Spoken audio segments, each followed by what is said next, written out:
Se suele hablar, cuando se tocan estos temas, de una batalla cultural. Yo mismo he escrito y he intervenido en congresos hablando de batalla cultural.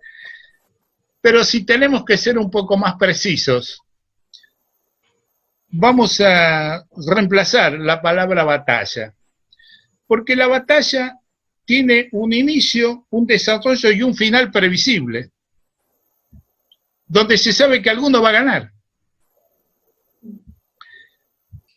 El tema acá es que la batalla puede durar mucho, la del Somme en la Primera Guerra Mundial, 108 días, o puede durar 6 horas, como la batalla de Caseros, pero es una cosa previsible con un tiempo medible.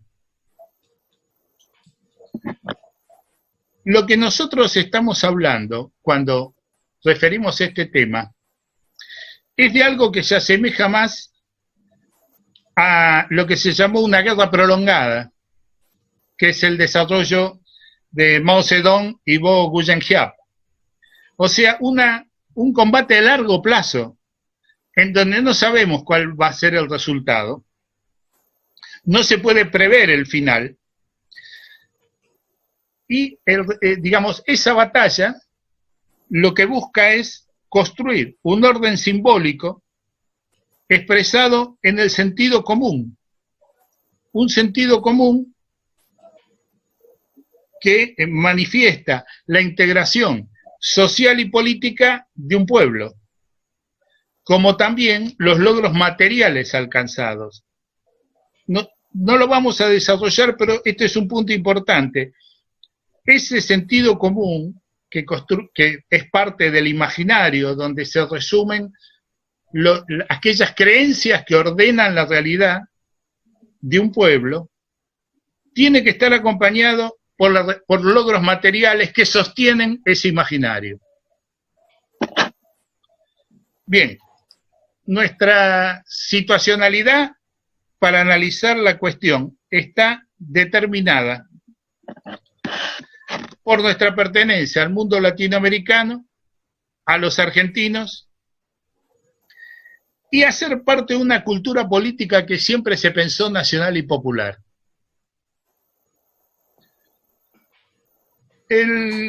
Esta característica de nacional y popular es fruto, y esa es nuestra propia experiencia, es fruto de la voluntad de los pueblos, en donde lo que aparece en forma permanente es el conflicto entre un pueblo que busca la realización de un proyecto y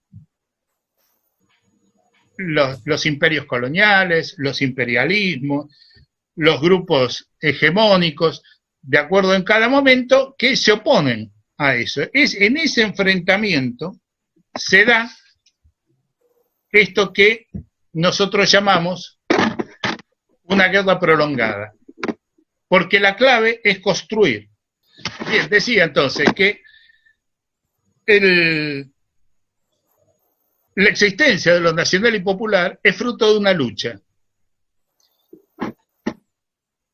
En la búsqueda de la construcción de ese sentido común que ordena y da, digamos, una visión de la realidad, vamos a convivir con el intento de construirlo desde el neoliberalismo. Entonces, ¿qué quiere decir esta construcción neoliberal? El neoliberalismo no es una ideología y una política económica acorde, sino que es la construcción de relaciones sociales, de modos de vida, de subjetividades. En definitiva, una racionalidad que tiende a estructurar y organizar no solo la acción de los gobernantes, sino también la conducta de los propios gobernados, cuya característica principal es la generalización de la competencia como norma de conducta y la empresa como modelo de subjetivación. neoliberalismo es la expresión del capitalismo contemporáneo, un capitalismo en que no hay lastres de referencias arcaizantes, plenamente asumido como construcción histórica y norma general de la vida.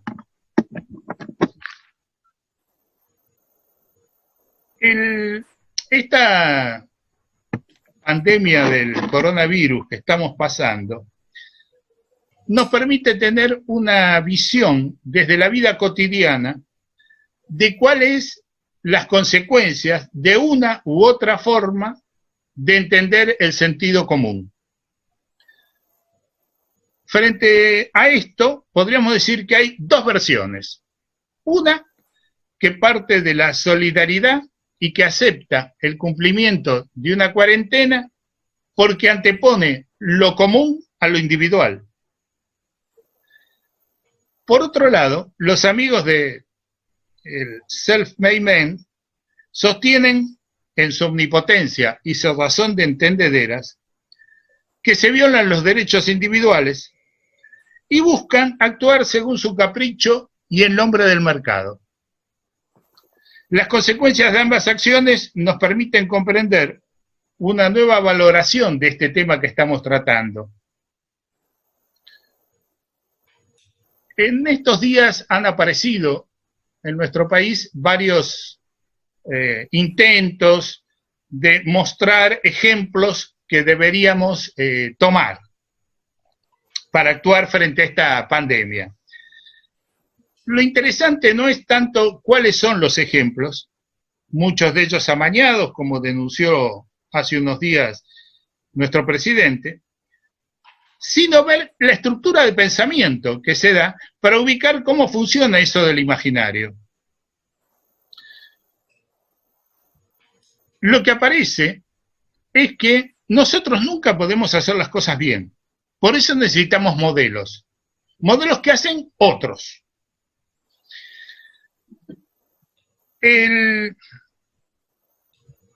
Esto nos retrotrae a un concepto de Arturo Jauretche que decía que esta idea de que nosotros nunca podemos hacer las cosas bien y necesitamos esos modelos es un modelo de autodenigración. Y si tenemos dudas, en los medios de comunicación, las redes sociales, se lo dice explícitamente.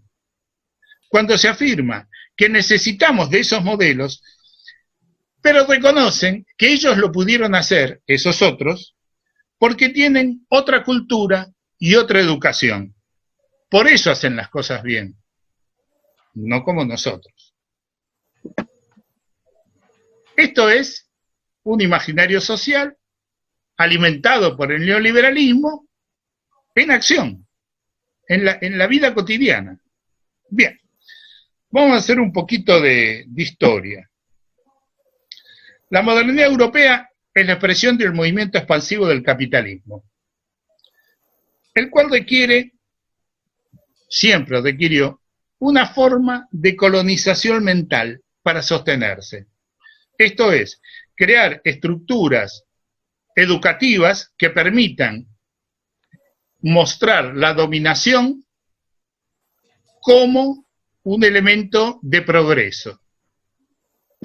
Para lo cual es necesario empezar a enseñarle a un sector de la población un modelo educativo que responda a los parámetros que el factor hegemónico pretende para ese lugar. Los ingleses en la India generaron una cultura india, pero en inglés. Bien. Esta modernidad que da una primacía a la conciencia por sobre el cuerpo, y después vamos a ver cómo se presenta esto también en nuestro país, plantea que Europa es la expresión más acabada de la racionalidad. Es más, casi podríamos decir que son intercambiables, Europa y la civilización.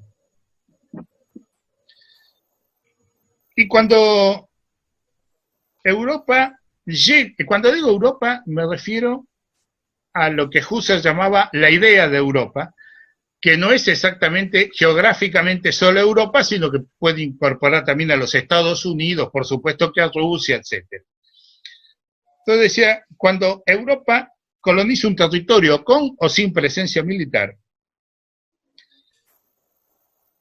hay un modelo educativo, como decía, que pone las categorías sobre las cuales hay que pensar la realidad.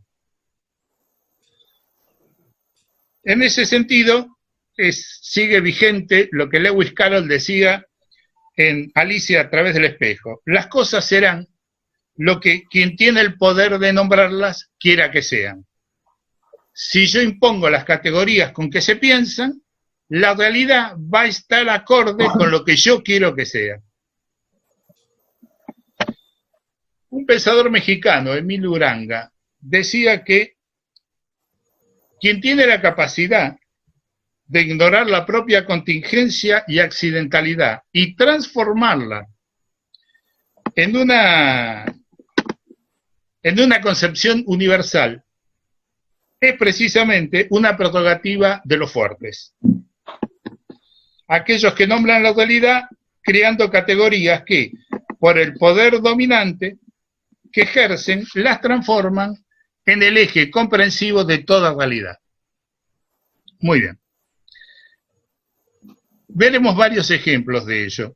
En el siglo XIX se consolida en Europa como civilización, por lo que el resto del pueblo, de los pueblos, perdón, son más o menos civilizados acorde con que estén más cerca o más lejos del europeo.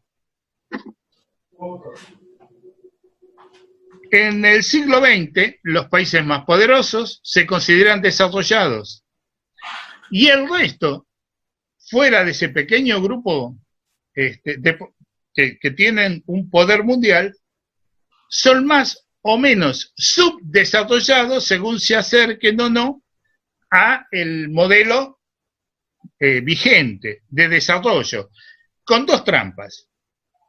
Primero, ni siquiera se discute si hay varias formas de desarrollo. Y segundo, nunca los subdesarrollados pueden alcanzar el desarrollo total. Porque precisamente los desarrollados necesitan sostenerse en ese subdesarrollo. Como vemos, de lo que se trata es de una situación contingente y accidental como forma de categoría universal. Hay un ejemplo respecto de esto de cómo se nombran las cosas y quién es el que tiene el poder interesante. En medio de la guerra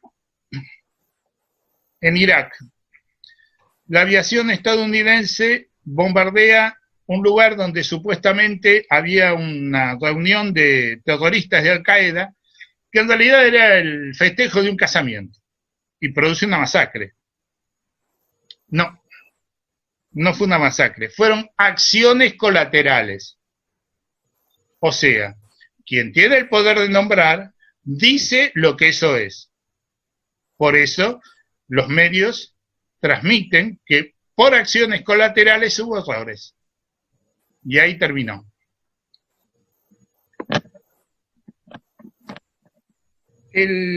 Dentro de nuestro imaginario cultural hay que fue construido en una situación de frontera que tiene una impronta plebeya. Hay una característica que hace a nuestra cultura política. Esto lo describe bien Guillermo O'Donnell en un artículo en donde él lo que plantea es hay una característica cultural de los argentinos que es no reconocer ninguna jerarquía, ni social, ni étnica, ni de ningún tipo, que no sea ganada a través de la acción. Entonces, dice, cuando a un argentino, y después aclara, bueno, particularmente a alguien que es de Buenos Aires, en una discusión le dicen, para minimizarlo, ¿usted sabe con quién está hablando? La respuesta es unánime. Yo lo voy a leer tal cual es el título del artículo de Guillermo O'Donnell. Y a mí, ¿qué mierda me importa? Porque lo que el argentino tiene en su cultura es un profundo idea de igualitarismo. Nosotros durante muchos años fuimos caracterizados en América Latina como gente un tanto pedante. ¿De dónde venía esa caracterización? Más allá de que podía haber algún elemento de ese tipo. Pero esa caracterización venía de que las sociedades latinoamericanas estaban altamente estratificadas. Entonces, cuando aparecía alguien que no representaba a un sector, por ejemplo, de la oligarquía argentina, y trataba de igual a igual a otro, aparecía como un pedante, como alguien que se creía más de lo que era. Piensen que en los años 40, el ejército chileno detecta uno de los problemas más serios que tenía la cultura política chilena, que era que había un sector de la población que estaba avergonzado de quién era. Esto que en Chile le llaman los guasos, el hombre del interior, del campo. El ejército lo que hace entonces es, formaba a los soldados conscriptos, hacía una raya en la pared y los hacían poner mirando esa raya que estaba a la altura de los ojos y gritar su nombre. Porque estos chicos, cuando alguien los quería, les preguntaba quiénes eran, si era un poquito más blanquito que él, tenía que ver con el patrón. Entonces agachaban la cabeza y hablaban para adentro, hablaban en voz baja. Cosa de militares, se les ocurrió corregirlos, poniéndolos en fila y que gritaran el nombre hasta que se acostumbraran que cuando les preguntaran pudieran mirar a los ojos al que le preguntaba y decir su nombre. Bien, entonces, una característica de este imaginario nacional y popular es el igualitarismo. Otra característica que tenemos es el de transformar, casi como haciendo uso de una dialéctica negativa, de transformar lo negativo en positivo. Por eso, cuando aparece el intento de denigrar, hablando desde el cabecita negra, negro de la cabeza, descerebrado, todas esas formas, transformando categorías socialmente denigratorias en positivas, con lo cual desarticulan a quien los quería ofender. Bien. El liberalismo creó en el siglo XIX un imaginario social en el cual la Argentina iba a ser el granero del mundo, iba a tener un lugar importante en ese mundo por su alianza estratégica con Gran Bretaña. Ahora, esto era un imaginario que funcionaba para la oligarquía, que asimilaba la patria al campo, claro, porque era el elemento de poder que ellos tenían, el campo, la producción agrícola-ganadera. Pero de ninguna manera se pensaban como colonizados. Veían a los ingleses de igual a igual. Esto no quiere decir que los ingleses también los vieran de igual a igual. Pero esta oligarquía la veía de igual a igual. Por ejemplo, un buen ejemplo de eso es cuando se va a firmar el pacto Roca-Runciman en 1933. La inmensa mayoría de la delegación argentina eran amigos personales del príncipe de Gales, el que después va a ser Eduardo VII de Inglaterra. Es más, cuando se tenían que comunicar, no usaban canales formales diplomáticos, sino que el príncipe le hablaba a Roca, a Julio Roca. Ellos tenían una idea de nación, liberal, pero una idea de nación. El problema se genera porque a partir de mediados de la década del 30, con un proceso de industrialización, que no vamos a avanzar sobre eso, pero se va generando una clase media. Una clase media, sobre todo en las grandes ciudades, cuyo modelo identificatorio comienza a ser el de esa oligarquía, pero no son parte de la oligarquía. Con lo cual, comienza a aparecer una característica de nuestra cultura, que es la idea de desgarro. ¿La idea de? Desgarro, de desgarrado, como roto, digamos. Decía, con ¿cómo es esto del desgarro? Entonces teníamos una clase media, toma como modelo identificatorio el de la oligarquía, pero no es parte de la oligarquía, o sea, no es parte de esa estructura de poder. En eso, el que nos viene a ayudar es Jorge Luis Borges, no por voluntad propia, sino porque a mí me parece que es así, con un buen ejemplo en la Fundación Mítica de Buenos Aires.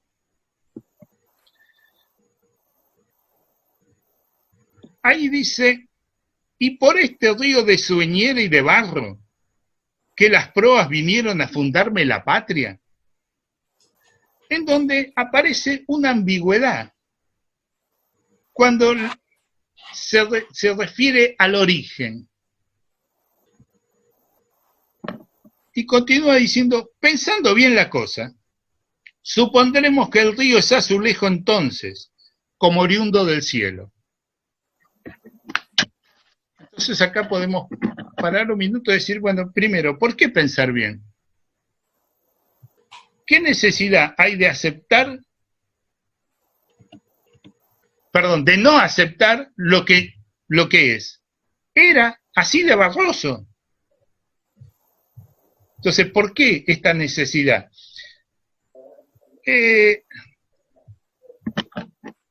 Vemos que hay, y por eso un desgarro, un intento de ser lo que no es y no aceptar lo que sí es.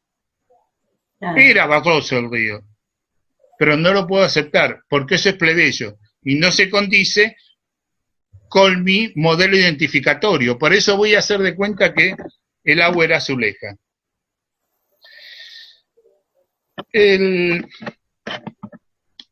¿Quiénes tienen la necesidad de preguntarse constantemente por el origen? Los que no tienen un origen asumido. Si nosotros le preguntáramos a un miembro de las viejas familias patricias cuál es su origen, es muy probable que nos dijera, bueno, es el proyecto del 80. Si nosotros le preguntamos a lo que es el mundo industrial, ¿cuándo surge? Bueno, a mediados de la década del 30 del siglo pasado.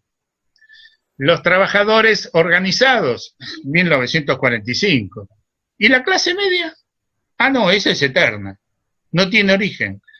¿Por qué? Porque reconocer su origen es reconocer un inmigrante trabajador que no se condice con ese modelo identificatorio que había tomado. Y como nota a pie de página yo diría, por eso, esta guerra prolongada tiene como espacialidad la conciencia de esa clase media, que sigue de una u otra manera tomando ese modelo identificatorio cuando no es parte de quien lo sustentan realmente. Miren, yo quiero avanzar una cosita más sobre esto y voy a dar un ejemplo vívido. En este modelo de la clase media, recuerden, conciencia sí, cuerpo no, la modernidad, en este modelo de la clase media, el ascenso social es por el estudio. Y se crea algo fatídico que, gracias a Dios, viene dejándose de lado. Pero algo fatídico que es, o estudiás o trabajás. Y entonces sí vas a saber lo que es el sacrificio. Porque trabajar era un castigo.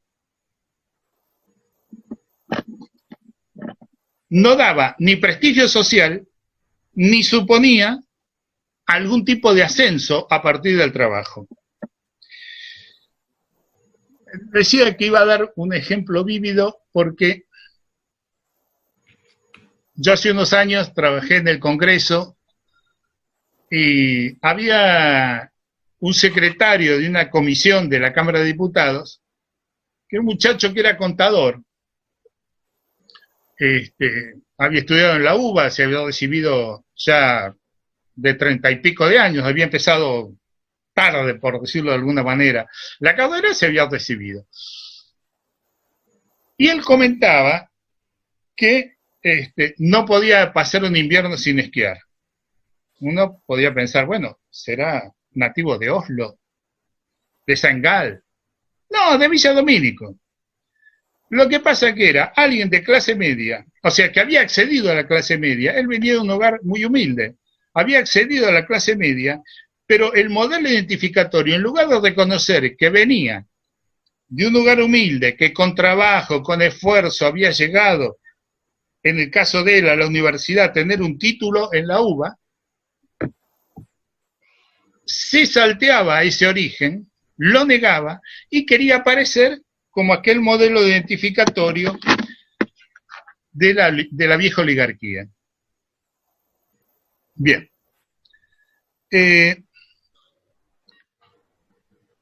Termina Borges diciendo, a mí se me hace cuento que empezó Buenos Aires. La juzgo tan eterna como el agua y el aire. Podemos reemplazar Buenos Aires por clase media, ¿no es cierto? Y entonces tenemos que no empezó nunca, sino que es eterna. No reconoce su origen de trabajador. Scalabrini Ortiz intenta avanzar sobre esto, resolver esta cuestión del desgarro, con la figura del espíritu de la tierra, que es un gigante que encarna en el hombre que está solo y espera en Corrientes y Esmeralda. El problema es que lo hace invisible. Él mismo dice que es invisible. Y va a explicar por qué. Se le desconocía, porque el conocimiento es casi una verbalidad y los hombres que podían metrificar su voz se irritaban la garganta amaestrando oraciones extranjeras o evaporaban sus propósitos en un silencio lleno de mañana que perezosamente se trocaban en ayeres. O sea, porque no había una intelectualidad que reflexionara sobre lo propio para darle nombre. Por eso este intento de otorgarle a esa clase media un espíritu de la tierra, no lo pueden verbalizar. Dentro de nuestra historia, con la aparición del irigoyenismo, luego en la década del 30 y 40 del siglo XX, las expresiones como el revisionismo histórico, Forja, por supuesto después el peronismo, comienza un proceso de transmutación en donde algunos personajes paradigmáticos de nuestra historia, que eran los réprobos, pasan a ser héroes, y los que antes se consideraban héroes pasan a ser los réprobos. El problema es que cuando vemos el campo nacional y popular, han perdido todos, o al menos han empatado, pero no más que eso. Belgrano, San Martín, Dorrego, Rosas, Perón, entre otros.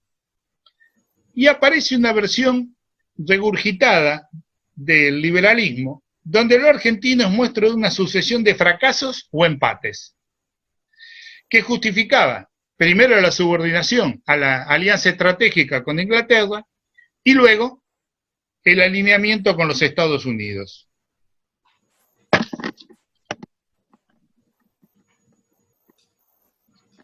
Esta intelectualidad que reniega de lo propio tiene como horizonte el europeo. No interpela la realidad desde lo que son. Y por eso se lo juzga por cuánto han leído de postestructuralismo o el neomarxismo, cuánto si han leído a Habermas, a Julia Kristeva, Slavoj Žižek, pero desde ningún lugar, porque ni son parte constitutiva del dominador, ni son parte en cuerpo y alma de su pueblo. Por eso, cuando intentan salir sin romper esa lógica, naufragan en la utopía. Algunos que se opusieron al papel que se le asignaba al intelectual, dijeron, bueno, si Europa es la civilización, nosotros somos la barbarie.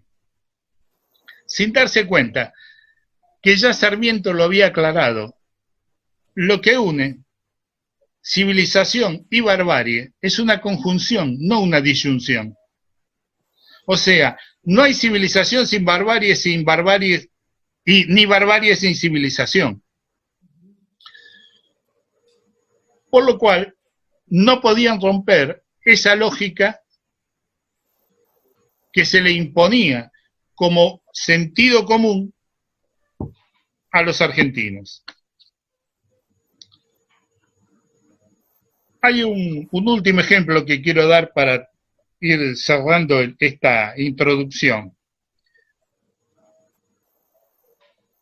El 20 de noviembre de 1845 se produjo un enfrentamiento en el río Paraná entre tropas argentinas y la flota anglo-francesa. Un capitán de la Royal Navy, Mackinnon, escribe en sus memorias que están publicadas en castellano, se llama La Escuadra Anglo-Francesa en el Paraná, escribe que, bueno, hubo un incidente militar que en poco tiempo se resolvió y siguieron viaje hasta Corrientes. Pero el general San Martín dice otra cosa.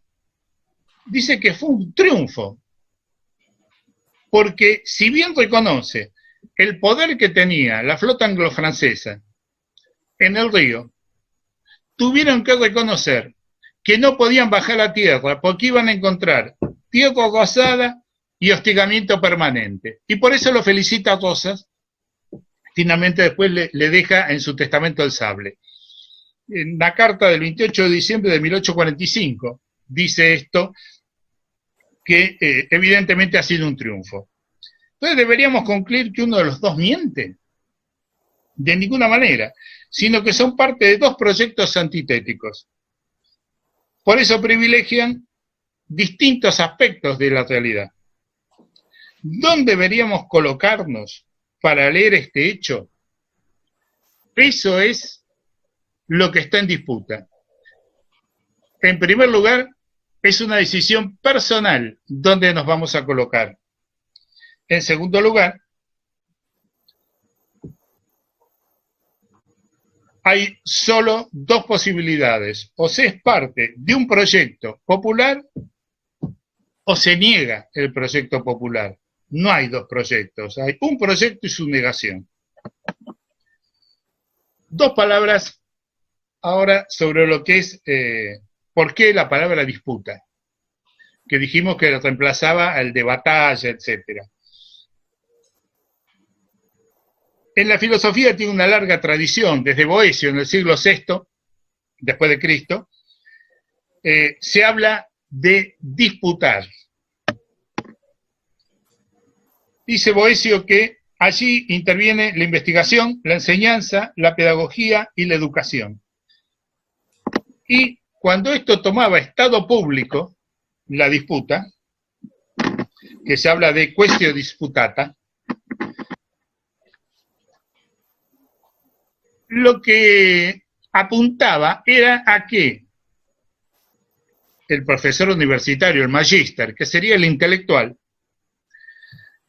se pusiera al servicio de la comunidad para alcanzar, mediante diversos recursos lingüísticos, lógicos, hermenéuticos, distinción y claridad en el pensamiento que aspira a la verdad.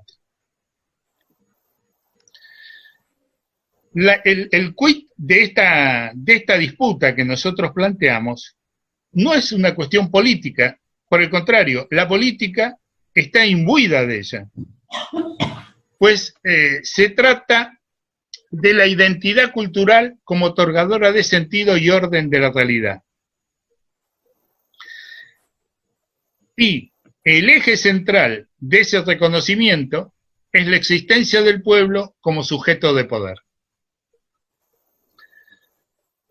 Claro que la disputa tiene mala prensa desde la década del 90, en la cual se va imponiendo como parte de un proyecto globalizador del neoliberalismo la existencia de un pensamiento único que niega la diferencia y ve como parroquial la afirmación de identidades culturales, la cual se corresponde con esa idea de mundo uno o único, que supone la muerte de las ideologías, lo cual arrastra la desaparición de los enfrentamientos. La concepción de este mundo global elabora un verdadero sucedáneo cultural, que es lo que Apple llama la comunidad de comunicación argumentativa. ¿De qué se trata? Es interesante porque Apple se anticipa a lo que son la existencia de las redes, diciendo que esta comunidad no tiene por qué coincidir con las comunidades ni étnicas ni políticas preexistentes, sino que es una comunidad en donde la relación de comunicación no implica ningún dominio y solo reconoce racionalmente la calidad de los argumentos.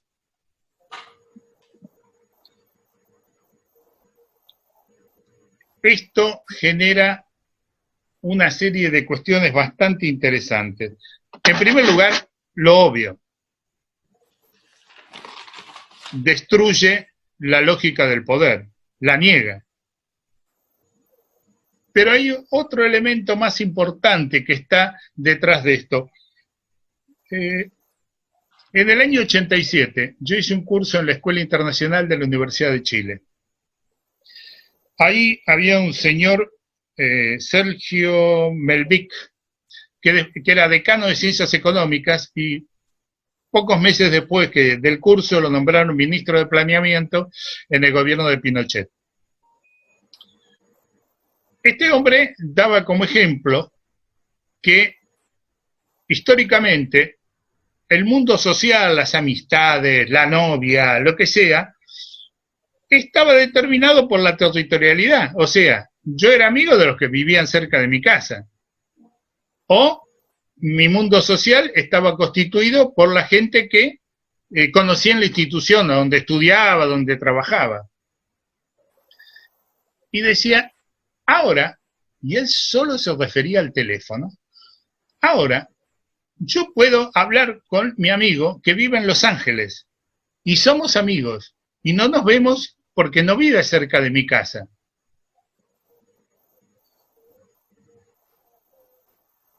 Ni hablar lo que hoy es con las redes sociales. Ahora, ¿qué es lo que plantea este ejemplo?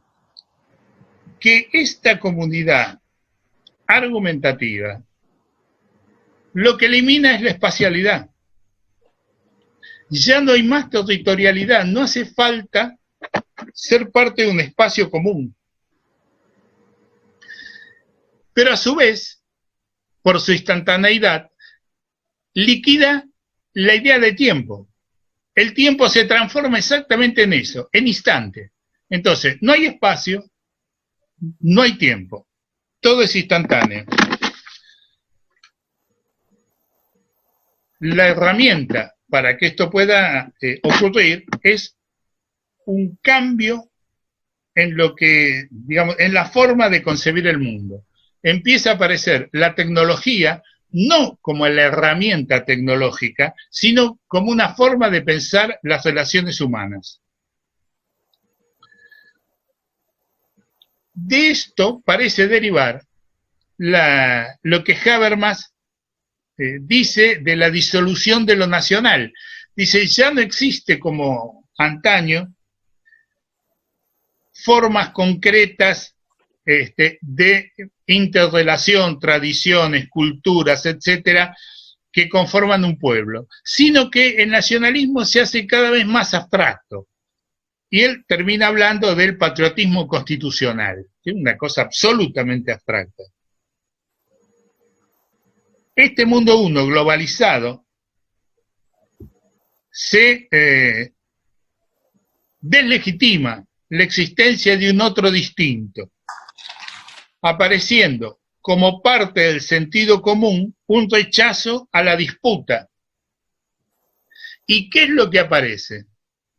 La idea de consenso. Pero consenso no es la armonía. Porque para que haya armonía tiene que haber el reconocimiento que hay desiguales que tienen la misma dignidad y por eso se puede alcanzar esa armonía. Sino que lo que plantea el pensamiento único es la imposición de una forma única de concebir los problemas, de resolver los problemas, de pensar la realidad. Esta idea de consenso lo que termina siendo es una suerte de estándar. O sea, frente a la diversidad se recorta todo lo que no es común y eso común que queda es el consenso, que es lo que legitima. Pero nada habla de que eso sea o no sea verdadero, sino simplemente es lo que se ha acordado. Bien.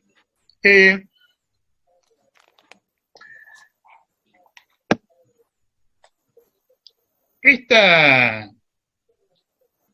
idea en donde desaparece el concepto de verdad, sino que lo que hay es consenso, liquida las certezas. Nuestro mundo va a ser un mundo en donde, como dijo el actual senador Bullrich, hay que acostumbrarse a no tener más certezas. ¿El senador? Bullrich. Esteban Bullrich. Sí. Fue un largo discurso en donde, muy interesante, porque planteó, bueno, darle incertidumbre. Se acabó ese mundo de certezas, de verdades, por ejemplo, en donde yo puedo conseguir trabajo y si trabajo bien lo voy a tener problemas. No, me tengo que acostumbrar que cada 2 años me tengo que cambiar de trabajo, me echan, me voy. Es un mundo un mundo sin parámetros. ¿Por qué? Porque no hay ni espacialidad ni temporalidad que me permiten tomar parámetros de las cosas. Bien. Esto lo que va generando es lo que Bátimo llamó una noción de un ser débil. Dice Bátimo que esta noción produce hombres con menos capacidad de compromiso, con un pensamiento débil o dulce que atenúa o reduce la noción de ser. Y Levinas completa la idea diciendo que con la llegada del mundo de la argumentación no habrá más verdad, solo certidumbre. El pensamiento se vuelve juego, el hombre se complace con su libertad y no se compromete definitivamente con una verdad. Transforma su poder de dudar en falta de convicción. En este esquema de neoliberalismo, globalización, mundo 1,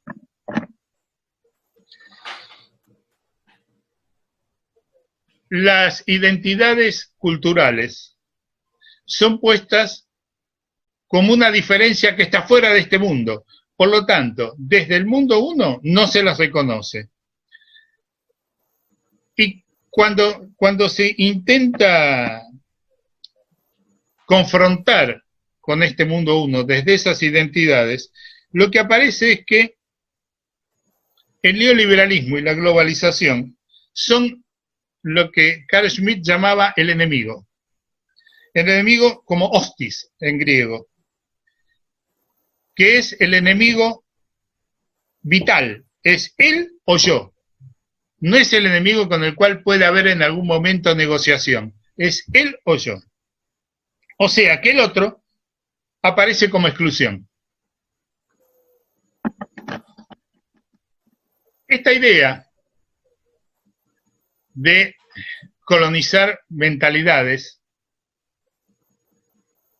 siempre la tuvo la expansión colonial europea, pero tuvo particular desarrollo desde el punto de vista teórico, justamente a la salida de la Segunda Guerra, cuando comienzan los grandes movimientos de liberación de los pueblos colonizados.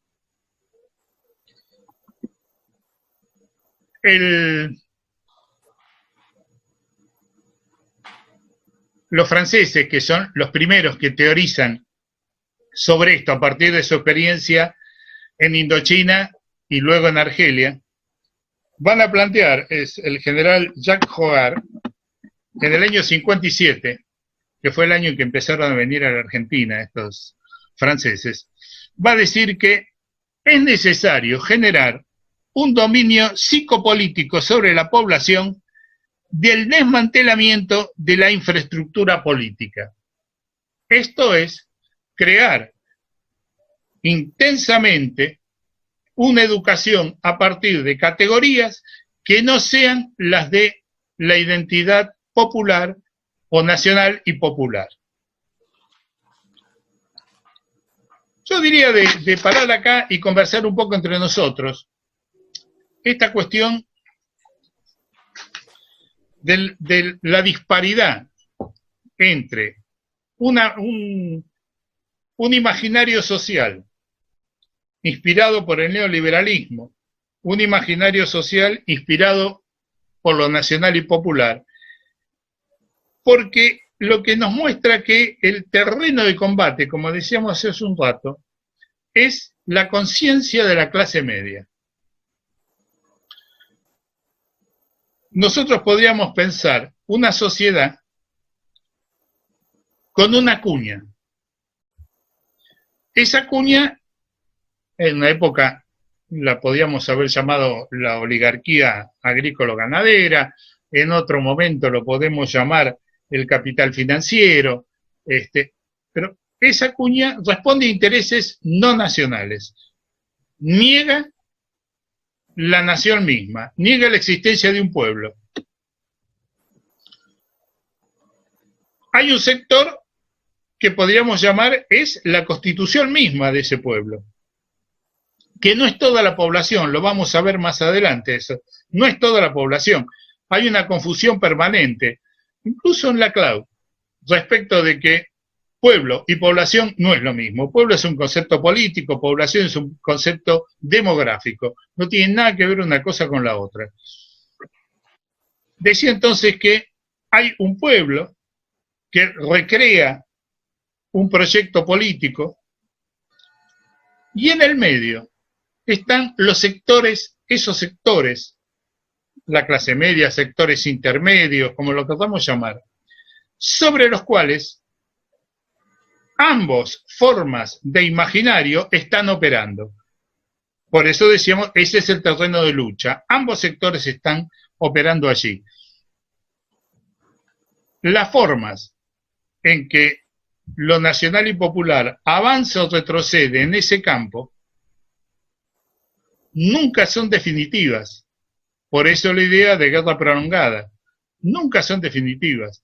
En los años 70, un inmenso sector de esa clase media se había incorporado a lo nacional y popular como pensamiento, no digo particularmente en el peronismo, pero como pensamiento. 30 años después, eso no fue tan así. Entonces, me parece que ahí hay un núcleo problemático de cuál es la obstrucción que tiene lo nacional y popular para avanzar en el campo de los sectores medios. Les propongo que en todo caso conversemos entre todos esta cuestión. No sé qué dicen.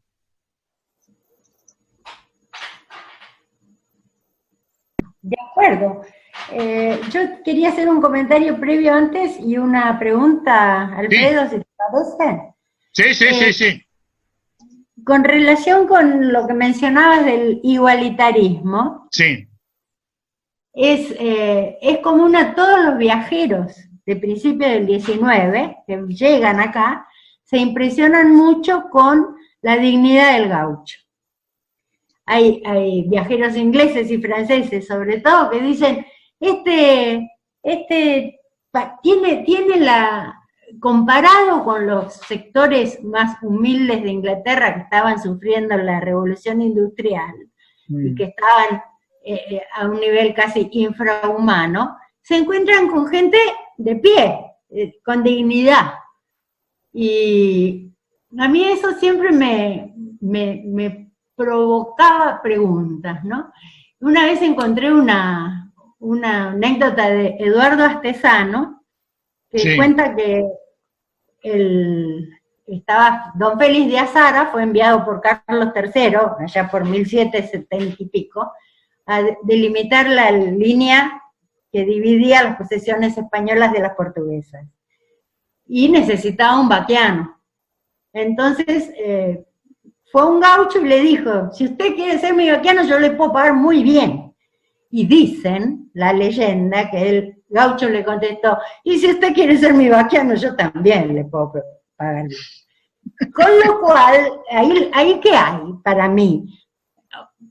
Guarangos ya veníamos siendo desde entonces, pero la cosa igualitaria viene desde entonces. Y en función de eso, yo pensaba, los alambrados son de 1860.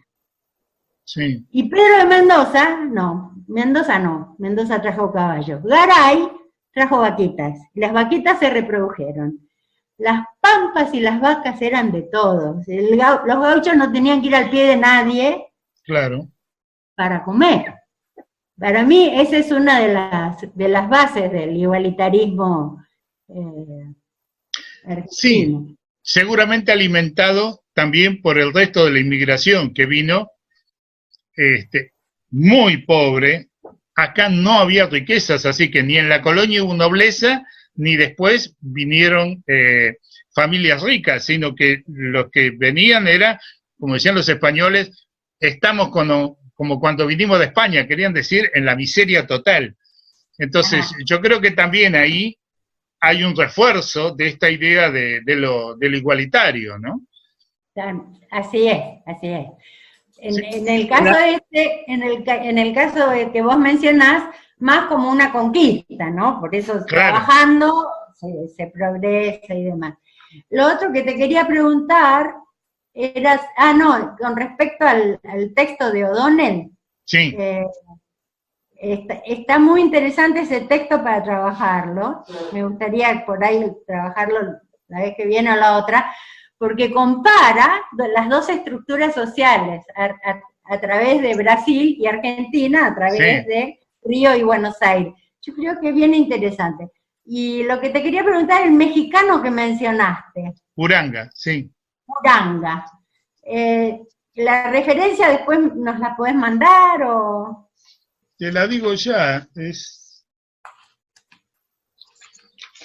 el libro de Uranga.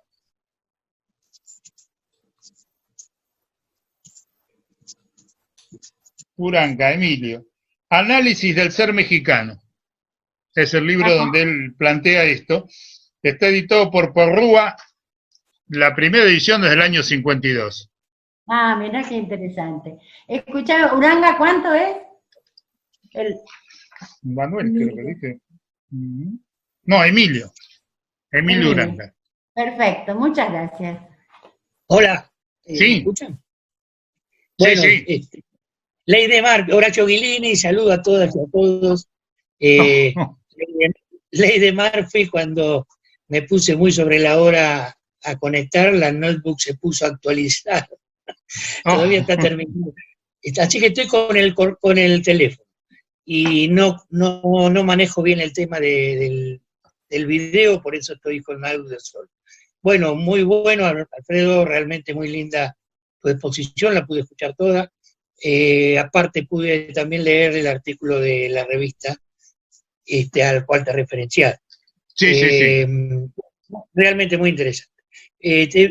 Con respecto a tu pregunta última, que es interesante, que planteas un poco qué se puede hacer y el problema de cómo colaborar desde nosotros a la disputa, bueno, de por sí ya me parece que ya colaborás mucho con esta introducción de un término que es, yo diría, más amigable para la clase media que el término batalla. Sí, así que también. ya estás colaborando. Y este tema de lo amigable me hace pensar que en realidad la clase media se suele posicionar en dos sectores. O sea, y creo que es minoritario el sector que se transforma, el desgarrado, que vos le llamás desgarrado, sí. que podríamos decir que es, el desgarrado podríamos decir que es el tilingo de Jauretche, ¿no? No el tilingo de Jauretche, el tilingo que plantea Jauretche. Sí, la noción de tilingo que plantea Jauretche, sí. Bien, y que sería ese que tiene esa contradicción, digamos que es el que cuando le va bien vota mal, por decirlo así, y que es un target, podríamos decir así, un votante típico del PRO. No obstante, hay una clase media, especialmente muy emergente en los 70, no digo necesariamente que se haga peronista, no. Pero sí que se siente incorporada a lo nacional y popular. En la medida en que lo nacional y popular produzca dos o tres aperturas. Una es no, por ejemplo, desde la clase trabajadora no hacer un obrerismo, ¿no? En el sentido que no es muy propio de la izquierda eso, o del PO, ¿no? Hacer que la clase trabajadora, hacer una especie de imaginario combativo de overall, pero muy, muy elitista en el fondo, y por lo tanto muy poco amigable o muy atemorizante, para decirlo de otra manera, para la clase media. Por eso que me parece que es una de las virtudes que creo que sucedió en lo que podríamos llamar el peronismo kirchnerista, por decirlo así, o en la etapa kirchnerista, para no reducir el tema de lo nacional al peronismo ni al kirchnerismo. No obstante, compañeros nuestros, recuerdo un colega filósofo que perteneció en algún momento a la asociación, me refiero a Foster, se expresan diciendo, bueno, déjense de joder con lo nacional y popular. Es decir, acá también hay, dentro de lo que sería la autodenigración, que muy bien señalás, y que es una de las constantes desde la generación del 80, acá también hay, especialmente en la intelectualidad, un tratar de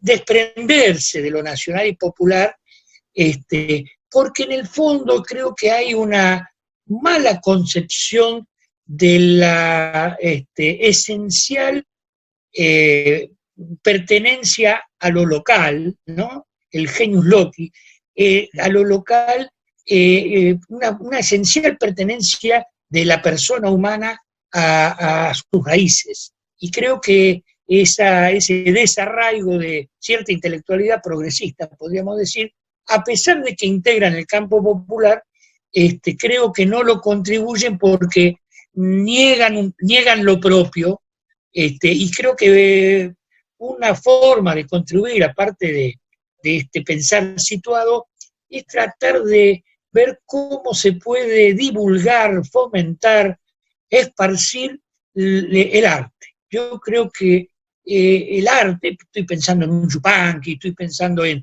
tantos otros, el arte es un instrumento de amigabilidad importante para la clase media.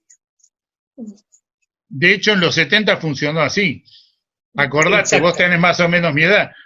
Acordate que nosotros nos juntábamos, hablamos de política y después guitarra y cantábamos samba. Bueno, no digo que haya que hacer lo mismo, pero era a través de lo artístico. Sí. Se reforzaba lo que en un discurso puramente racional era la política. Exactamente. Sí, hay una cosa interesante que pasó con esa clase media, que tiene que ver de nuevo con el desgarro. En el 2001, cuando parecía que esto estallaba, y que había varias crisis superpuestas, porque para algunos la crisis era se me quedaron con los dólares y para otros me quedé sin comida. Y una crisis política tremenda, pues volteamos un gobierno, en la calle, bueno. Cuando aparece esa idea de que, bueno, ahora viene el descalabro, sin que haya ningún tipo de organización, lo cual no siempre es bueno, la gente empezó a poner banderas argentinas en la puerta, en la casa, o cosas ridículas como una pollería que ponga vendemos pollos y huevos argentinos, como si fueran a traerlos no sé de dónde, pero lo importante era mostrar que era argentino. Un poco la idea era, de la puerta para afuera, en la calle, puede ser que haya caos, pero para acá adentro hay patria.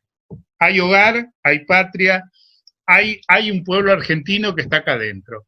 Y eso ocurrió en todos los sectores sociales, porque no es que la bandera la ponían los comerciantes, la clase media, no. Uno podía ir a la villa y también ponía la bandera, y podía ir por barrios, digamos, por decir una calle, y por Libertador, y también había alguno que puso la bandera. Entonces, no es que la clase media no tiene ninguno de los valores ni de los, digamos, elementos y creencias que hacen a lo nacional y popular. El problema es que tiene una ambivalencia, por eso los versos de Borges sirven para eso, mostrar una ambivalencia en donde siempre termina pensando que quiere ser algo que no es lo que es. Las experiencias, por ejemplo, la generación de intelectuales que se forma durante los 2 primeros gobiernos de Perón, terminan siendo los que apoyan a Frondizi, porque era más prolijo, ya no era la cosa digamos, del bochinche peronista, y hay un enorme sector de esa intelectualidad que termina apoyando a Frondizi y por supuesto fracasando. Alperindongui lo cuenta muy bien eso, y viviéndolo como un tremendo fracaso. No se puede hacer una política popular prolija. Entonces, yo creo que ahí gira parte de la problemática de esos sectores medios que siguen siendo terreno de combate.